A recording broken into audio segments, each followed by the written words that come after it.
Hello everyone, welcome to my channel legal mind map. तो आज की हमारी वीडियो है लॉ ऑफ कॉन्ट्रैक्ट की। डिस्चार्ज ऑफ कॉन्ट्रैक्ट्स हमारा टॉपिक है आज का।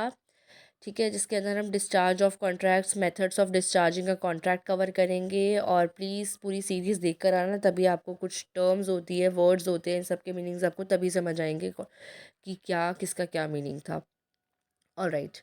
सो अब सबसे पहले मीनिंग ऑफ कॉन्ट्रैक्ट को जल्दी से डिस्कस कर लेते हैं कि कॉन्ट्रैक्ट एक ऐसा प्रॉमिस होता है, चाहे वो वर्बल हो या बोलकर हो या लिख कर हो, जो कि बिजनेस के रिलेटेड होगा। डील हो सकती है, उसमें टेन्योर हो सकता है कोई भी, जिसका इंटेंशन होता है कि आप जो कि एक तो लीगली इन्फोर्सेबल होता है, यानी उसमें सारी चीज़ें लीगल होती है और आप दोनों म्यूचुअली अंडरस्टैंड करके एक दूसरे के साथ आते हैं। पहले अग्रीमेंट फॉर्म होता है, देन कॉन्ट्रैक्ट। सारी चीज़ें मैं पहले डिस्कस कर चुकी हूँ।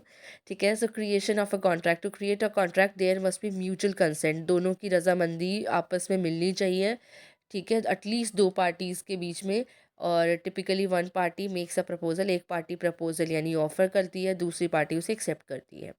ठीक है। Example, offering to buy a car. एक पर्सन है, उसने अपनी एक पर्सन है, उसने कार खरीदने के लिए ऑफ़र किया है। एक प्रपोज़ल भेजा एक सर्टेन प्राइस पे, एंड दूसरे पर्सन ने एक्सेप्ट किया है उस ऑफ़र को, तो वो दोनों के बीच एक कॉन्ट्रैक्ट बन गया। Next, discharge of contract. Contract का हमें पता है, मैंने बहुत ज़्यादा उसको खोल के नहीं समझाया। प्लीज़ अगर समझना है तो प्लीज़ बाकी की वीडियोस देखिए, पीछे की वीडियोस देखिए। बहुत अच्छी अच्छी वीडियोस कॉन्ट्रैक्ट के ऊपर एकदम डिटेल में है। डिस्चार्ज ऑफ कॉन्ट्रैक्ट क्या होता है? जब कॉन्ट्रैक्ट ख़त्म होता है, मतलब कॉन्ट्रैक्ट ख़त्म हो गया। अब वो कुछ भी हो सकता है, टूट सकता है, पूरा हो सकता है। अब देखो, the discharge of a contract is the termination of an agreement. Terminate होना, ख़त्म हो जाना। अग्रीमेंट ख़त्म हो गया आपका, चाहे वो पूरा हो गया हो, क्या पता आपने जिस चीज़ के लिए अग्रीमेंट किया हो वो पूरी हो गई हो। जिस एम के लिए आप लोगों ने कॉन्ट्रैक्ट किया है वो फिनिश हो गया हो, आपका एम पूरा हो गया हो, कंप्लीट हो गया हो, या फिर कंप्लीट ना हो पाया हो। ठीक है, with the agreement of all parties involve, और वो सब मतलब पूरा एकदम अच्छे से ख़त्म हुआ है। एग्जाम्पल ले लेते हैं, if someone agrees to provide a service. किसी ने सर्विस प्रोवाइड करने को की बात की आपको for a fee, and fulfils the service, और उसने सर्विस प्रोवाइड कर दिया आपको, आपने फ़ीस दे दी है, तो कॉन्ट्रैक्ट जो है वहाँ पे ख़त्म हो गया। क्यों? उसकी डिस्चार्ज थ्रू परफॉर्मेंस। ठीक है, agrees to provide a service for a fee and fulfills the service, the contract is discharged through performance. If they fail, अगर वो फेल हो जाते हैं, it could lead to discharge by breach। तो ये discharge through performance, इसीलिए मैं वो लाइन को दोबारा रीड करके आई थी, ताकि मैं कोई गलती ना करूँ रीड करने में और आपको भी समझने में गलती ना हो। एंड डिस्चार्ज बाय ब्रीच, ऐसे ऐसे वर्ड्स को इधर आपको डिस्चार्ज ऑफ कॉन्ट्रैक्ट में ध्यान देने की ज़रूरत है। कि अगर आप, उसने सर्विस मतलब उसने अपना काम पूरा कर दिया, जो परफॉर्मेंस उसे दी गई थी वो पूरी हो गई है, तो उसने अपना कॉन्ट्रैक्ट पूरा कर दिया। और ये कॉन्ट्रैक्ट कैसे पूरा हुआ है? इस कॉन्ट्रैक्ट को बोलेंगे डिस्चार्ज, यानी ख़त्म हुआ है थ्रू परफॉर्मेंस, क्योंकि परफॉर्मेंस पूरी हो गई है। और अगर वो सर्विस नहीं पूरी की गई है, या फिर एक साइड से कुछ भी कॉन्ट्रैक्ट ऐसा है जो पूरा नहीं हो पाया है, सो वो होगा डिस्चार्ज बाय ब्रीच। कि कॉन्ट्रैक्ट टूट गया है, कॉन्ट्रैक्ट ख़त्म हो गया है क्योंकि सर्विस पूरी नहीं हो पाई, तो उसे डिस्चार्ज बाय ब्रीच बोलेंगे कि कॉन्ट्रैक्ट ख़त्म नहीं हुआ, ये कॉन्ट्रैक्ट टूटा है, ब्रीच हुआ है। ठीक है। Next, now methods of discharging a contract. एक कॉन्ट्रैक्ट कैसे कैसे टर्मिनेट होता है ये हम समझेंगे। Discharge of contract by accord and satisfaction. ठीक है, अब इसके अंदर क्या क्या होता है? Accord involves an additional contract to perform existing duties. एक एडिशनल कॉन्ट्रैक्ट होता है कि जो ड्यूटीज़ है आपको वो परफॉर्म करनी है, and avoid contractual discharge. Satisfaction occurs upon the performance of the accord without voiding the entire. Example से समझ लेते हैं। A construction project faces delay. एक कंस्ट्रक्शन प्रोजेक्ट था, उसे डिले हो रहा था, and an agreement is reach to extend the deadline. ये अकॉर्ड था कि जो अग्रीमेंट था ना, जो टाइम गिवन था, वो प्रोजेक्ट डिले हो रहा है, बट टाइम जो है डेडलाइन आ गई है कि इस टाइम तक आप, उन्होंने प्रॉमिस किया था कि पूरा हो जाएगा, या फिर इस टाइम तक तय हुई थी बात। And once the extended work is complete, और जैसे ही वो एक्सटेंडेड वर्क है जो खिंच गया था वो पूरा हो जाएगा, तो सेटिस्फैक्शन भी अचीव हो जाएगी। ठीक है। तो अब नेक्स्ट पे आते हैं, discharge of contract bye impossibility of performance. अब डिस्चार्ज ऑफ कॉन्ट्रैक्ट की कोई परफॉर्मेंस है जो करना ही इम्पॉसिबल है। एग्जाम्पल्स मैं सीधा समझाती हूँ आपको कि ना, मतलब इसे भी नहीं पढ़ते, मैं आपको ऐसे ही समझाती हूँ कि फॉर एग्ज़ाम्पल, ए है, ठीक है, उसने ना बी से प्रॉमिस किया था कि मैं कल शाम तक तुम्हें क्या कहते हैं, कुछ तुम्हारे घर में पार्टी है तो मैं कल शाम तक ये सारा सामान, कुछ भी बात हो रही है उनकी, खाना हो रहा है, खाने की डिलीवरी के लिए, फूड डिलीवरी के लिए, कि मैं आपके घर पहुंचा दूंगा, ठीक है। लेकिन कल शाम आने से पहले ही सुबह मतलब अर्थक्वेक आ जाता है या कोई नेचुरल डिज़ास्टर आ जाता है, जिस वजह से सब कुछ ख़राब हो जाता है, एक की पूरी शॉप ख़राब हो जाती है, रोड्स टूट जाती है, मतलब बहुत सारा डैमेज हो जाता है, डिस्ट्रॉय हो जाता है सब, जिसमें किसी की भी गलती नहीं है, अब ना बी की है ना ए की है, अब कुछ नहीं कर सकते। तो वहाँ पे क्या है, ए के लिए ए के लिए पॉसिबल ही नहीं है, या फिर इस एग्जांपल में मैं और भी कुछ जो बोल देती हूँ, या फिर एक ही डेथ हो जाती है और कोई और उसका ओनर नहीं है उसकी शॉप का, तो वहाँ पर भी इम्पॉसिबिलिटी टू परफॉर्म आ जाता है। दोनों ही केसेस में ऐसा हो सकता है कि इम्पॉसिबिलिटी टू परफॉर्म कि अब हो ही नहीं पाएगा कॉन्ट्रैक्ट पूरा, क्योंकि जो मतलब जिस जिस वजह से जो जिसने कॉन्ट्रैक्ट लिया था वो ही नहीं रहा, या फिर जहाँ वो करता उस कॉन्ट्रैक्ट को पूरा वो जगह नहीं रही, there could be any reason, right. जो ये एग्जांपल भी पढ़ लेते हैं, contract to host an outdoor event में be discharge due to unexpected heavy rain. आपको कोई आउटडोर इवेंट है, उसके लिए आपने कॉन्ट्रैक्ट साइन किया था कि आपको वो होस्ट करना था, बट एक अनएक्सपेक्टेड हैवी रेन हो गई और कॉन्ट्रैक्ट आपका कैंसिल हो गया, यानी कि कॉन्ट्रैक्ट इम्पॉसिबल हो गया कि आप अब उसे परफॉर्म ही नहीं कर सकते क्योंकि वो इवेंट ही नहीं हो रहा है, ठीक है। Discharge of contract bye lapse of time. Now understand this point, बहुत ध्यान से समझना, टाइम का सारा इसके अंदर गेम है। अगर कोई अग्रीमेंट है, if an agreement can not be performed, एक तो गिवन टाइम है किसी अग्रीमेंट पे, लाइक 4 वीक्स, 2 मंथ्स, कुछ भी गिवन टाइम है, 1 ईयर, तो आपका ये वो टाइम स्पेसिफाइड अग्रीमेंट है।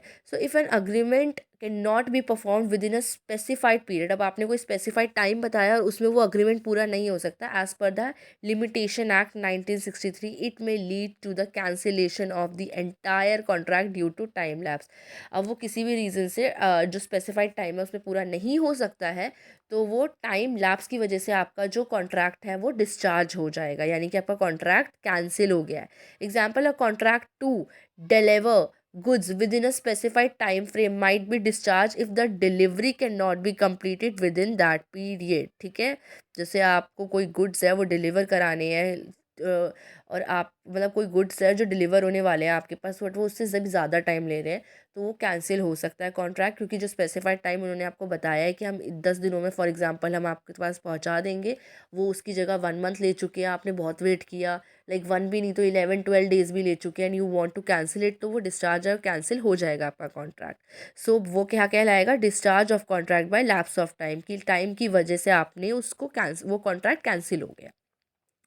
Now discharge of contract bye breach of contract, breach का मतलब ही आप समझ लो तोड़ना, ठीक है। तो breach of contract occurs when one और all parties fail to fulfil obligation, जितनी पार्टीज कॉन्ट्रैक्ट में से उनमें से एक, सारी, एक से ज़्यादा, मतलब जो कॉन्ट्रैक्ट था वो फुलफिल नहीं हो पाया, द बेसिक टर्म, ठीक है, leading to termination of original contract, कि कॉन्ट्रैक्ट पूरा नहीं हो पा रहा है, इस वजह से उसको टर्मिनेट किया जा रहा है, वो टर्मिनेट हो गया है, वो ब्रीच हुआ कॉन्ट्रैक्ट का, क्योंकि कॉन्ट्रैक्ट पूरा होना चाहिए था बट वो नहीं हो पाया है, और ऐसा कुछ रीज़न भी नहीं है उसका कि कोई नेचुरल डिजास्टर या कुछ, तो वो ब्रीच हो गया क्योंकि किसी ने पूरा नहीं किया उसे।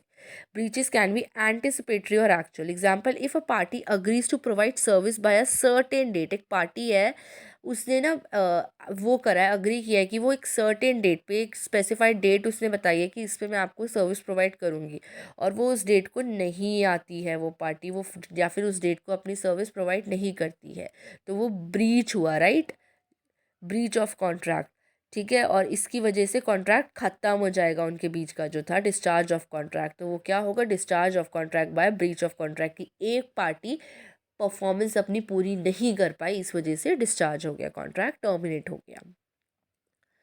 Now, discharge of contract by agreement. When both parties in a contract decide not to continue with agreement until the due date, it can be transferred to next party. The discharge of agreement or contract by mutual understanding happens in various circumstances. पहली बात तो इसमें क्या है कि दोनों parties ही सोच रही है कि हमें इस अग्रीमेंट को इसको आगे नहीं बढ़ाना चाहिए, हमें पूरा नहीं करना है कॉन्ट्रैक्ट, तो वो जो है हम नेक्स्ट पार्टी पे ट्रांसफ़र कर देते हैं। जैसे कि not to continue with the agreement until the due date, it can be transfer to next party. But इसमें क्या है, मेन चीज़ है कि दोनों पार्टीज़ का म्यूचुअल डिसीजन होता है ये, जिनके बीच कॉन्ट्रैक्ट है, अग्रीमेंट है, वो म्यूचुअली डिसाइड करती है, एक का डिसीजन नहीं होता ये। अब वो क्या क्या सर्कमस्टांसिस होती है, क्या क्या सिचुएशंस होती है, लेट्स सी। पहले तो waiver. Waiver involves the abandonment of rights by a party. If one party gives up certain rights from the contract affecting the other party, अगर एक पार्टी अपने कुछ राइट्स है उनको वेव ऑफ कर देती है, छोड़ देती है, it leads to a discharge of contract through a substitute agreement.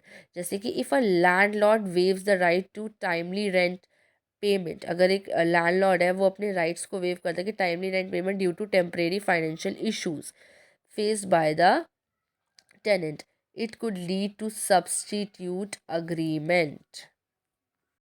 Now let's understand discharge of contract by agreement. अब discharge of contract by agreement क्या होता है, जब दो पार्टीज डिसाइड करती है कि हमें ये कॉन्ट्रैक्ट आगे नहीं बढ़ाना है या फिर अब हम आगे नहीं लेके जाना चाहते हैं, म्यूचुअली डिसाइड करती है कि दोनों को ही नहीं करना उस कॉन्ट्रैक्ट को, या फिर उनमें से कोई एक पार्टी अपने राइट को छोड़ देती है, जो भी सिचुएशंस होती है, तो उस केस में हम discharge of contract by agreement कहते हैं। क्यों अग्रीमेंट क्यों कहते हैं, क्योंकि इसमें दोनों पार्टीज़ की ही रजामंदी होती है, दोनों में से किसी को प्रॉब्लम नहीं होती है इसमें। जैसे कि इसमें कुछ सिचुएशंस है जिसके अंदर discharge of contract by agreement होता है, वो देख लेते हैं कौन सी सर्कमस्टांसेस है। जैसे कि यह वेवर। वेवर क्या होता है, जैसे कि जब एक पार्टी जो अपने राइट्स को वेव ऑफ कर देती है, हटा देती है, छोड़ देती है अपने राइट्स को। एग्जाम्पल से समझ लेते हैं, जैसे एक लैंडलॉर्ड है, उसका टाइमली रेंट कलेक्ट करने का टाइम है, बट उसके टेनेंट को कुछ इशू आ रहा है, फाइनेंशियल इशूज़ है उसके टेनेंट के, तो उस वजह से वो रेंट कलेक्ट करने का राइट अपना छोड़ रहा है, तो वो वेव ऑफ कर रहा है अपने राइट को, तो उसमें डेफिनेटली उनके कॉन्ट्रैक्ट पे असर पड़ेगा। जो कॉन्ट्रैक्ट जिस तरीके से परफॉर्म होना चाहिए कि हम हर महीने आपको इतना रेंट देना है, इतना इतने टाइम इस डेट तक आपको देना है, वो सब चीज़ें नहीं परफॉर्म हो रही ना अकॉर्डिंग टू द कॉन्ट्रैक्ट, तो ऑफकोर्स कॉन्ट्रैक्ट उस तरीके से डिस्चार्ज हो रहा है। Then alteration. ऑल्ट्रेशन क्या होता है, चेंजेस करना, मॉडिफाई करना। एक कॉन्ट्रैक्ट को या तो पार्शली या फिर एंटायरली, यानी कि पूरा का पूरा हम चेंज कर रहे हैं, या फिर थोड़ा बहुत चेंज कर रहे हैं कॉन्ट्रैक्ट को, उसके अंदर बस कुछ basic terms and condition change कर रहे हैं, थोड़ा बहुत जो भी हमें ठीक लग रहा है अपनी कन्वीनियंस के अकॉर्डिंग चेंज कर रहे हैं, तो उसे ऑल्ट्रेशन कहेंगे हम। ठीक है। अब ऑल्ट्रेशन पूरा कॉन्ट्रैक्ट भी चेंज हो सकता है, नया कॉन्ट्रैक्ट आ सकता है, और थोड़ा बहुत भी हो सकता है। अब इसमें मेन चीज़ क्या है कि हम कॉन्ट्रैक्ट की बात क्यों कर रहे हैं, क्योंकि इसमें जो पार्टीज़ है वो सेम रहेगी। जैसे ए और बी है, इनके बीच कॉन्ट्रैक्ट हुआ है। ठीक है। अब यहाँ एग्जांपल देख लेते हैं कि उनका कॉन्ट्रैक्ट मॉडिफाई हुआ है, उनके बीच एक कंस्ट्रक्शन का कॉन्ट्रैक्ट हुआ था उस, तो उनके बीच बस जो चेंज हुआ है वो क्या हुआ है, कॉन्ट्रैक्ट के अंदर मॉडिफाई क्या हुआ है कि मटीरियल कंस्ट्रक्शन का, तो बस वो टर्म्स एंड कंडीशंस चेंज हो गई है, बाकी पार्टीज आर सेम। तो इस वे में भी अब एक कॉन्ट्रैक्ट चेंज हो गया, तो वो discharge of contract by agreement में ही हम उसे काउंट कर लेंगे। इट इज़ अ सिचुएशन या अ सर्कमस्टांस। ठीक है। Let's move further. Discharge of contract by agreement में ही आता है rescission. Rescission involves both parties agreeing to modify certain rules and regulation in the contract. दोनों पार्टीज अग्री हो रही है कि हमें कुछ मॉडिफाई करने, कुछ रूल्स और रेगुलेशन है कॉन्ट्रैक्ट में जो शायद दोनों को ही पसंद ना आ रहे हो, जिस वजह से जो पुराना कॉन्ट्रैक्ट होता है वो हो जाता है कैंसिल, और नए कॉन्ट्रैक्ट आता है with new rules and regulation. Example, if a software development contract encounters unforeseen, यानी कि जो चीज़ देखी ना जा सकती है और जिन चीज़ों के बारे में हमें पता ना हो कि ऐसा हो सकता है आगे, अनफोर्सीन का मतलब होता है अनफोर्सीन चैलेंजेस, बोथ पार्टीज में agree to recent certain project specification, तो वो दोबारा से उन चीज़ों के ऊपर वर्क करेगी और न्यू कॉन्ट्रैक्ट बना सकती है। इसमें पार्टीज सेम ही रहेगी, बस कॉन्ट्रैक्ट अलग हो जाएगा, बिकॉज दे आर कुछ नए चैलेंजेस की वजह से उन्हें कॉन्ट्रैक्ट को मॉडिफाई करना पड़ रहा है, अपनी अकॉर्डिंग वो अपने टर्म्स एंड कंडीशन सेट कर लेंगे। Now novation. Novation is the substitute, ठीक है, of either a new contract, एक नए कॉन्ट्रैक्ट का substitute in place of the original, और new member in a place of the old one. ठीक है। सब्सटीट्यूट क्या है, ईदर अ न्यू कॉन्ट्रैक्ट, या तो एक नए कॉन्ट्रैक्ट का substitute in place of the original, original की जगह, या फिर कोई नया member in place of old one. This can involve single person, इसमें एक सिंगल पर्सन भी हो सकता है या फिर दोनों की दोनों पार्टीज भी हो सकती है न्यू। इफ़ अ पर्सन, अब एग्जाम्पल से समझ लेते हैं, if a person owns a debt to another, they might agree to novate the contract by substituting a new debtor. ठीक है, अब एक पर्सन है वो डेट ऑन करता है दूसरे की तरफ और फिर वो नोवेट कर सकता है कॉन्ट्रैक्ट के थ्रू कि वो सब्सटीट्यूट कर सकता है एक नए डेटर को with the agreement of all parties involve. जितने पार्टीज इसमें इन्वॉल्व है उनके साथ अग्रीमेंट करके, यानी कि इसमें ऐसा कुछ नहीं है कि एक बंदा एक पर्सन है इंडिविजुअल तोड़ रहा है कॉन्ट्रैक्ट को। This discharge of contract by agreement is कि हम सब जो भी डिस्चार्ज हो रहा है कॉन्ट्रैक्ट का, आई am really sorry, I am थोड़ा फंबल कर रही हूँ, जो भी डिस्चार्ज हो रहा है कॉन्ट्रैक्ट का वो अग्रीमेंट यानी कि दोनों पार्टीज या जितनी भी पार्टीज इन्वॉल्व है कॉन्ट्रैक्ट में उनको उनके म्यूचुअली डिस्कशन के साथ हो रहा है। This is the important thing you should know this in this point. बाकी सब जो अभी तक हमने डी तक पढ़ी है, नोवेशन तक पढ़ी है, ये सारी सर्कमस्टांसेस है। Now, discharge of contract by performance. The discharge of contract happens when both parties fulfill their obligations. अब दोनों पार्टीज़ की, मैंने आपको आई थिंक फर्स्ट स्लाइड में एग्जांपल के साथ भी ये बात समझाई थी, दोनों पार्टीज़ की जो परफॉर्मेंस है उन्होंने फुलफिल कर ली है, पूरी कर ली है, and this can be referred as a discharge by performance. This means that the agreed upon tasks and responsibilities outlined in the contract are successfully carried out by both the parties. अब मैं इतना बड़ा example नहीं पढ़ रही, मैं एक जो फर्स्ट स्लाइड में हमने डिस्कस किया था वो मैं आपको समझा देती हूँ कि ए है, उसने ना बी को प्रॉमिस किया था कि मैं तुम्हें कोई सर्विस प्रोवाइड करूँगा, ठीक है, और बी ने प्रॉमिस किया था कि ठीक है मैं तुम्हें उसके बदले में पैसे दूंगी, ठीक है। तो ए ने, जैसे फॉर एग्जांपल वही फूड डिलीवरी की सर्विस थी, तो फूड डिलीवरी की सर्विस ए ने बी को टाइमली फूड डिलीवर कर दिया, बी ने ए को पैसे दे दिए, दोनों के बीच जो कॉन्ट्रैक्ट था वो पूरा हो गया। सो ये क्या हुआ, सर्विस पूरी हो गई, पैसे पूरे हो गए। Discharge of contract bye performance, की आपकी जो परफॉर्मेंस थी जिस चीज़ के लिए आपने कॉन्ट्रैक्ट बनाया था, that has been done, now this the contract is over. So that's it in this video. I hope आपको सारे पॉइंट्स अच्छे से क्लियर हुए होंगे। अगर कोई प्रोनाउंसिएशन मिस्टेक हो तो I am really sorry, writing की मिस्टेक हो तो भी। एंड बाकी please don't forget to like, share, comment and subscribe to my YouTube channel. बाकी कुछ भी आपको कमेंट करना है, सजेशंस देने हैं, कोई टॉपिक है जो नहीं समझ आ रहा है, कोई पॉइंट है तो प्लीज़ शेयर।